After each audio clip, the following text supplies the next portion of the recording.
ఇప్పుడు జరుగుతున్నదంతా కూడా అప్రకటిత యుద్ధం జరుగుతోంది. పాకిస్తాన్, బంగ్లాదేశ్ కలిసి భారత్ పైన అప్రకటిత యుద్ధం చేస్తున్నాయి. మనకు మరొక కొత్త శత్రువు వచ్చి చేరాడు. అక్కడ పహారా కాస్తున్నటువంటి మన బీఎస్ఎఫ్ బోర్డర్ సెక్యూరిటీ ఫోర్స్ జవానుల పైన ఫిజికల్ భౌతిక దాడులు చేసేటువంటి ప్రయత్నం బోర్డర్లో జరుగుతోంది. బంగ్లాదేశ్, పాకిస్తాన్ కలిసి అప్రకటిత యుద్ధం చేయడానికి ప్రయత్నం చేస్తున్నాయి ఆ భారతదేశం పైన. ప్రకటించినటువంటి యుద్ధం. దాంట్లో భాగంగానే ఈ సరిహద్దుల్లో ఈ టెన్షన్ వాతావరణం కనిపిస్తోంది. నమస్తే, welcome to view point. Bharat Bangladesh సరిహద్దుల్లో టెన్షన్ వాతావరణం కనిపిస్తోంది. భారత్ పాకిస్తాన్ సరిహద్దుల్లో కూడా పర్టికులర్గా రాజస్థాన్ పాకిస్తాన్ బోర్డర్లో టెన్షన్ వాతావరణం కనిపిస్తోంది. పెద్ద ఎత్తున బోర్డర్ ఫెన్సింగ్ని ధ్వంసం చేసి లోపలికి చొరబడేటువంటి ప్రయత్నం చేస్తున్నారు. ముందుగా భారత్ బంగ్లాదేశ్ సరిహద్దుల్లో ఏం జరుగుతుందో, అక్కడ ఉన్నటువంటి పరిస్థితి ఎలా ఉందో మీకు కళ్ళకు కట్టినట్టుగా వివరించేటువంటి ప్రయత్నం చేస్తాను. మనందరికీ తెలుసు, చాలా వరకు భారత్కి బంగ్లాదేశ్కి మధ్య 4076 కిలోమీటర్ల బోర్డర్ ఉంది. బంగ్లాదేశ్కి భారత్కి మధ్య. ఇందులో వెస్ట్ బెంగాల్కి బంగ్లాదేశ్కి సుమారుగా 2216 కిలోమీటర్ల బోర్డర్ ఉంది. కొంత పెండింగ్ ఉంది ఫెన్సింగ్ వేయాల్సింది. వెస్ట్ బెంగాల్లో కొత్త ప్రభుత్వం వచ్చిన తర్వాత ఈ యుద్ధ ప్రాతిపదికన ఈ ఫెన్సింగ్ వేసేటువంటి ప్రక్రియ జరుగుతోంది. త్వరలో పూర్తయిపోతుంది. ఈ ఫెన్సింగ్ వేయడాన్ని అడ్డుకోవడము, ఫెన్సింగ్ వేస్తున్నటువంటి సిబ్బంది పైన రాళ్ల దాడి చేయడము, కత్తులతో దాడి చేయడము, అక్కడ పహారా కాస్తున్నటువంటి మన బీఎస్ఎఫ్ బోర్డర్ సెక్యూరిటీ ఫోర్స్ జవానుల పైన ఫిజికల్ భౌతిక దాడులు చేసేటువంటి ప్రయత్నం బోర్డర్లో జరుగుతోంది. అసలు బోర్డర్లో పరిస్థితి ఎలా ఉందో మీకు చెప్పడానికి ఇప్పుడు ఈ ఓవరాల్గా ఈ వీడియోలో ఒక 2-3 వీడియో క్లిప్స్ చూపిస్తాను. ముందుగా ఒక వీడియో క్లిప్ మీరు చూడండి.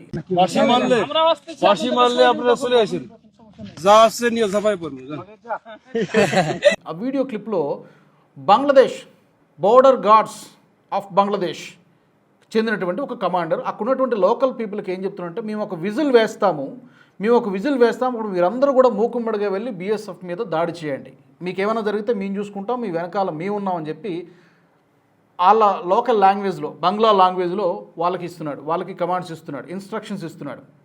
ఇది సోషల్ మీడియాలో పెద్ద ఎత్తున వైరల్ అవుతుంది. దీన్ని బట్టి ఏమర్థమవుతుందంటే, బంగ్లాదేశ్ ప్రభుత్వమే దగ్గరుండి చొరబాట్లను ప్రోత్సహిస్తోంది.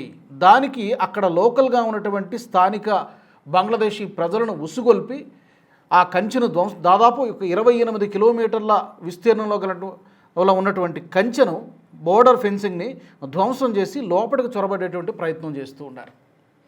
దేనికి ఇదంతా చేస్తున్నారంటే, గత కొద్ది రోజులుగా పుష్ బ్యాక్ ఆపరేషన్ జరుగుతోంది.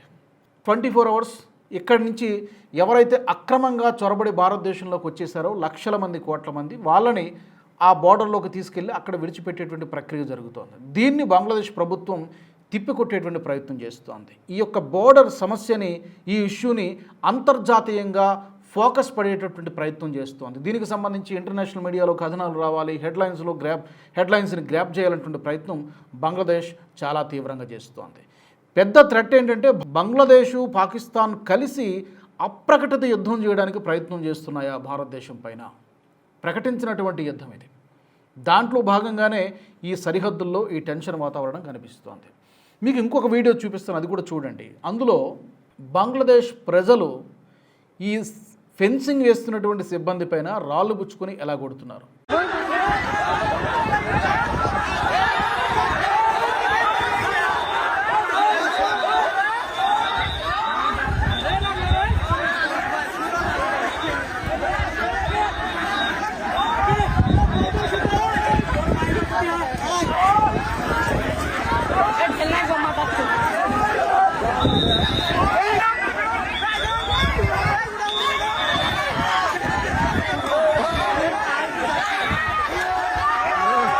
మీరు ఇక్కడ ఫెన్సింగ్ వేయకండి, గో బ్యాక్, ఇది మా ప్రాంతము, మా భూభాగం అంటూ కూడా వాళ్ళు ఈ ఫెన్సింగ్ వేయడాన్ని అడ్డుకుంటున్నారు.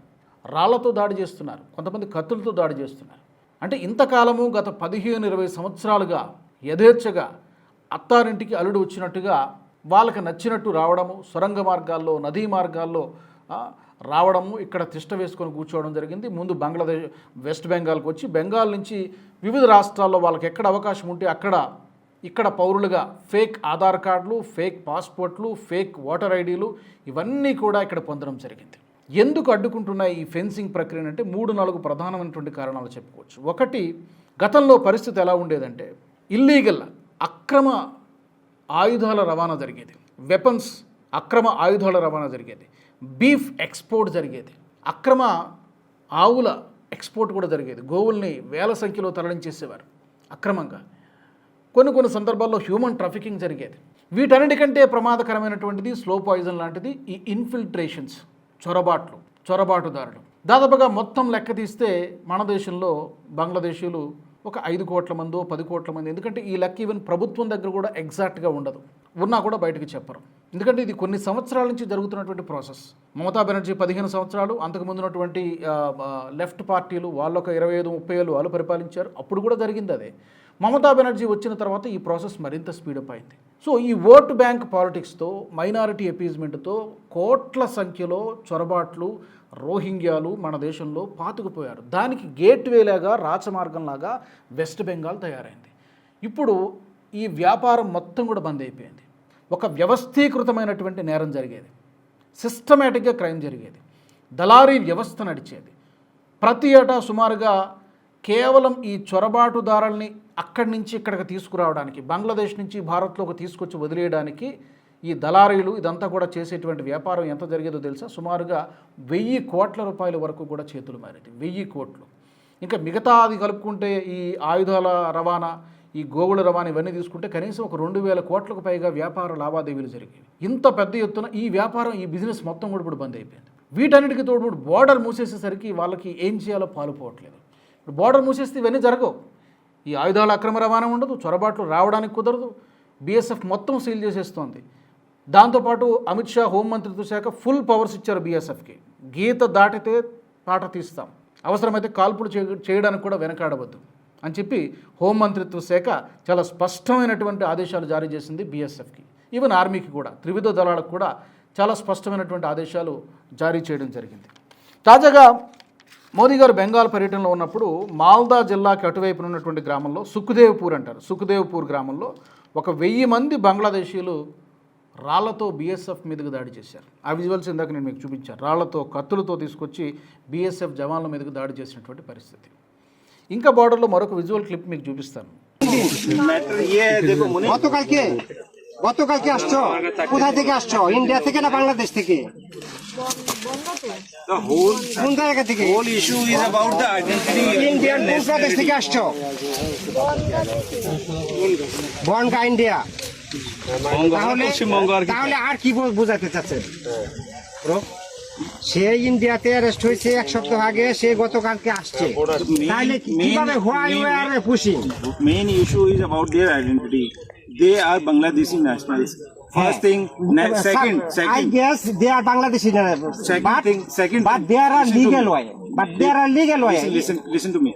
You are throwing our reward. You are trying to push him in Bangladesh. He had not tried or But pushed they them. already acknowledged. Will not go for this. What they You are are saying. you are telling illegally. But in their time, అక్కడ మన border security ఫోర్స్కి, అలాగే border guards of Bangladesh, BGB అంటారు, BGB versus BSF, వాళ్ళు argument చేసుకుంటున్నారు. మీరు ఇలా push back చేయడానికి లేదు, వాళ్ళు మా బంగ్లాదేశీ పౌరులని చెప్పడానికి మీ దగ్గర ఏం ప్రూఫ్ ఉంది? వాళ్ళు ఫాదరు మదరు బంగ్లాదేశ్లో పుట్టి ఉండవచ్చు, కానీ వాళ్ళు పుట్టడం భారత్తోనే కాబట్టి వాళ్ళు మీ సిటిజన్సే, మాకు సంబంధం లేదు, కాబట్టి మేము వాళ్ళని తీసుకోం, యాక్సెప్ట్ చెయ్యం.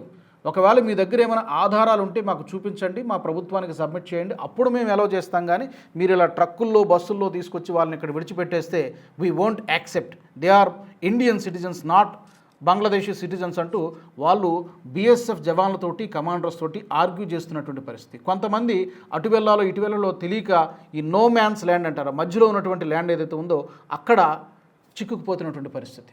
ఈ వీడియో కూడా మీకు కనబడుతోంది. దీని తర్వాత మరొక విజువల్ కూడా మీకు చూపిస్తాను, ఒక వీడియో క్లిప్. అది ఎలా ఉందంటే, ఫెన్సింగ్ వేస్తున్నారు, మన సిబ్బంది ఫెన్సింగ్ వేస్తున్నారు, యువతల వాళ్ళకి ప్రొటెక్షన్గా మన బీఎస్ఎఫ్ జవాన్లు పహారా కాస్తున్నారు. ఆ ఫెన్సింగ్ని తొలగించేటువంటి ప్రయత్నం అవతల బంగ్లాదేశీ ప్రజలు చేస్తున్నారు.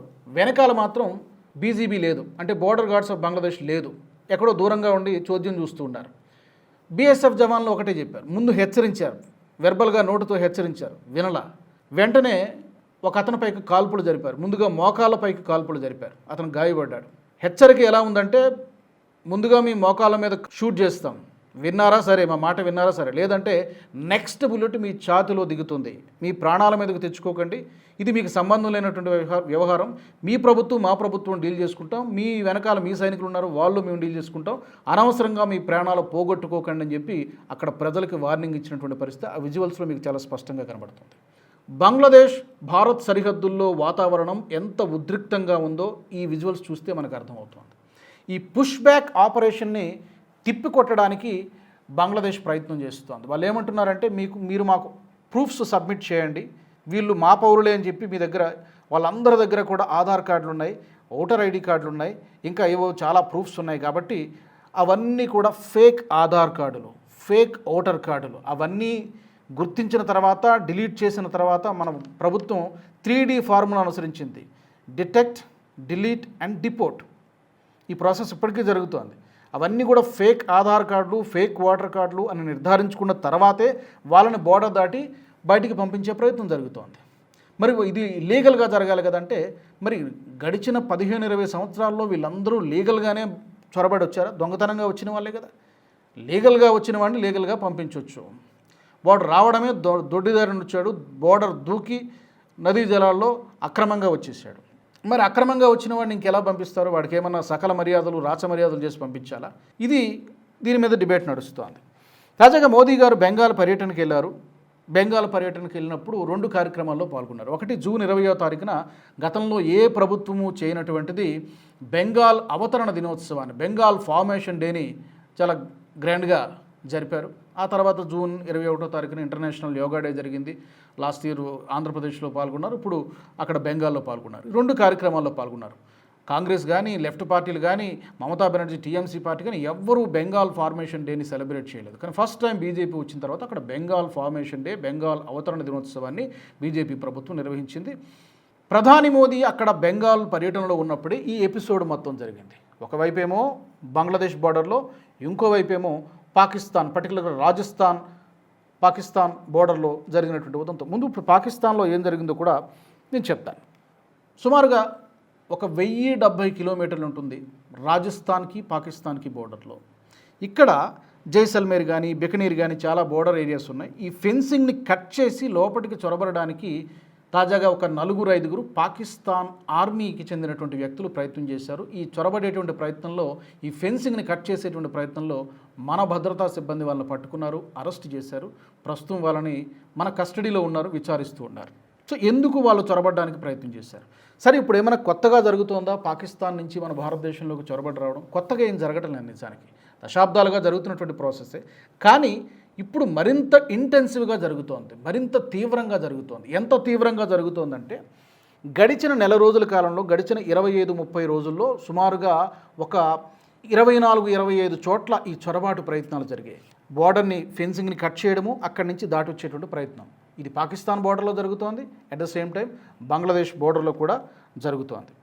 ఏం చెప్పదలుచుకున్నాయి పాకిస్తాన్, బంగ్లాదేశ్ అంటే, ఈ యొక్క అంశం మీద పర్టికులర్గా ఈ పుష్ బ్యాక్ ఆపరేషన్ భారత్ ఏదైతే చేస్తుందో దీన్ని ఇంటర్నేషనల్గా హైలైట్ చేయాలని అనుకుంటోంది. తర్వాత అమెరికా అంచనా వేసినట్టు, లేదా చాలామంది విశ్లేషకులు అంచనా వేసినట్టు 2026లో లేకపోతే 2027లోనో మరొకసారి యుద్ధ వాతావరణం తలెత్తేటువంటి అవకాశం కనిపిస్తుంది. అందుకే నేను స్టార్టింగ్లో చూశాను, ఇప్పుడు జరుగుతున్నదంతా కూడా అప్రకటిత యుద్ధం జరుగుతోంది. పాకిస్తాన్, బంగ్లాదేశ్ కలిసి భారత్ పైన అప్రకటిత యుద్ధం చేస్తున్నాయి. మనకు మరొక కొత్త శత్రువు వచ్చి చేరాడు. పాకిస్తాన్ ముందు నుంచి శత్రువే. ఇప్పుడు బంగ్లాదేశ్ గతంలో వాళ్ళిద్దరికి మధ్య పడేది కాదు, కానీ ఇప్పుడు వాళ్ళు చేసినటువంటి అన్యాయాల్ని, అక్రమాల్ని అన్నీ మర్చిపోయి ఇప్పుడు పాకిస్తాన్, బంగ్లాదేశ్ మిత్రదేశాలు అయిపోయాయి. ఈ 2 దేశాలు కోఆర్డినేటెడ్గా పనిచేస్తున్నాయి. Pakistan ISI, BJP, Bangladesh army 3 కోఆర్డినేటెడ్గా పనిచేస్తున్నాయి. భారత్ పైకి దాడులు చేయడానికి, చొరబాట్లను ఎంకరేజ్ చేస్తున్నాయి. పెద్ద ఎత్తున మన దేశంలోకి చొరబడడానికి ప్రయత్నాలు జరుగుతున్నాయి. ఇక్కడ అలజడి సృష్టించడానికి, అశాంతి సృష్టించడానికి, బాంబు దాడులు చేయడానికి, పేలుళ్ళు చేయడానికి ఈ ప్రయత్నాలన్నీ కూడా జరుగుతున్నాయి. మనకు తెలుసు, గడిచిన 2-3 నెలల్లో దేశవ్యాప్తంగా చాలా టెర్రర్ మాడ్యూల్స్ని మన భద్రతా సిబ్బంది పట్టుకున్నారు. అదృష్టం కొద్దీ వాళ్ళు సమర్థవంతంగా పనిచేస్తున్నారు కాబట్టి మనం ఈ రోజున స్వేచ్ఛగా మనం బ్రతకగలుగుతున్నాం. అండ్ ఇందాక నేను పాకిస్తాన్ బార్డర్ గురించి చెప్పాను, రాజస్థాన్ బికనీర్ ఆ ప్రాంతంలో ఏం జరిగిందో చెప్పాను. జైసల్మేర్ బికనీర్ ఆ ప్రాంతంలో సరిహద్దు వెంబడి చాలా ఇల్లీగల్ అక్రమంగా కట్టేసినటువంటి మదర్సాలు మసీదులు కూడా ఉన్నాయి. వాటిని కూడా తొలగించేటువంటి ప్రయత్నం ప్రస్తుతం బీఎస్ఎఫ్ చేస్తోంది. చాలా వాటికి నోటీసులు ఇచ్చారు, 1-2 సార్లు నోటీసులు ఇచ్చారు, నోటీసులకు స్పందన లేదు. వాటిని ఇప్పుడు బుల్డోజర్ తీసుకెళ్లి తొలగించేటువంటి ప్రయత్నం చేస్తున్నారు. దాన్ని కూడా అడ్డుకుంటున్నారు. లేదు ఇవి 2009 సంవత్సరం నుంచి ఇక్కడ ఉన్నాయి, దీన్ని తొలగించడానికి వీల్లేదు, మీ కోర్టుకు వెళ్తాం అది ఇదని చెప్తున్నారు. నో వే, బీఎస్ఎఫ్ చెప్తోంది ఇవి సరిహద్దు ప్రాంతము, బోర్డర్కి 15 కిలోమీటర్ల లోబడి బీఎస్ఎఫ్కి ఫుల్ పవర్స్ ఉన్నాయి. కొన్ని రాష్ట్రాల్లో బెంగాల్లో అయితే 50 కిలోమీటర్స్కి ఈ మధ్యన ఎక్స్పాండ్ చేయడం జరిగింది. కాబట్టి ఇక్కడ ఈ కట్టడాలు ఉండడానికి వీల్లేదు. ఎందుకంటే ఇవన్నీ కూడా రాత్రికి రాత్రి పుట్టుకొచ్చినవి, కొన్ని 3-4 సంవత్సరాల కింద పుట్టుకొచ్చినవి కొన్ని. వీటన్నిటిని కూడా నేషనల్ సెక్యూరిటీ దృష్ట్యా ఉండడానికి వీల్లేదని చెప్పి వాటన్నిటిని కూడా తొలగించేటువంటి ప్రయత్నం అక్కడ రాజస్థాన్ పాకిస్తాన్ బోర్డర్లో జరుగుతోంది. కొద్ది రోజుల కిందటే అమిత్ షా గారు మే 26, 27 తారీఖులు అనుకుంటా బికనీర్ జిల్లాలో బోర్డర్ సెక్యూరిటీ ఫోర్స్కి వెళ్ళి కలవడం జరిగింది. వాళ్ళతో ఒక డిన్నర్ కూడా చేసి వాళ్ళకు ఒకటే విషయాన్ని చాలా స్పష్టంగా చెప్పారు. బీఎస్ఎఫ్ అంటే కేవలం బోర్డర్ని ప్రొటెక్ట్ చేయడం మాత్రమే కాదు, బోర్డర్తో పాటు ఒక 50 కిలోమీటర్ల పరిధిలో సర్వేలెన్స్ కూడా చేయాలి. ఎందుకంటే మనకి 3 వైపుల నుంచి కూడా థ్రెట్ ముప్పు పొంచి ఉంది. అటు పాకిస్తాన్ దాడి చేస్తోంది, ఇటు బంగ్లాదేశ్ దాడి చేస్తోంది, ఈ మధ్యకాలంలో నేపాల్ కూడా ఓవర్ యాక్షన్ చేస్తోంది.